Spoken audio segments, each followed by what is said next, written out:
नागपुरात अतिवृष्टीमुळे 7,000 हेक्टरपेक्षा जास्त पिकांचं नुकसान. कापूस आणि सोयाबीन पिकांना फटका. प्राथमिक अंदाजानुसार शेतकऱ्यांचं जवळपास 400 कोटी रुपयांचं नुकसान.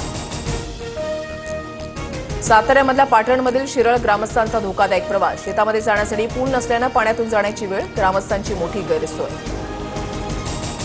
गुजरातच्या बडोदा पूल दुर्घटनेमधील बळींची संख्या 17वर. एनडीआरएफ एसडीआरएफच्या पथकांकडून नदीच्या प्रवाहामध्ये 4 किलोमीटरपर्यंत शोध मोहीम.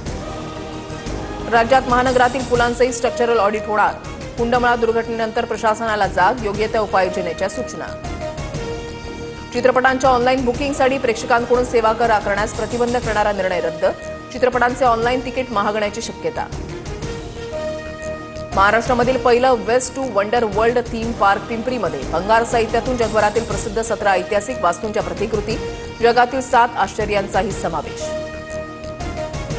जपानला दुहेरी आपत्तीचा तडाखा. टोकियोमध्ये पूर तर क्युशूमध्ये ज्वालामुखीचा उद्रेक. ज्वालामुखीमुळे 1800 मीटर उंच राखेचा लोट. जपानमध्ये ढगफुटीसदृश पावसामुळे हाहाकार. पावसामुळे आपत्कालीन स्थिती घोषित. कांटो, कोशिन, टोकियोमध्ये मुसळधार. नागरिकांना घराबाहेर न पडण्याच्या सूचना.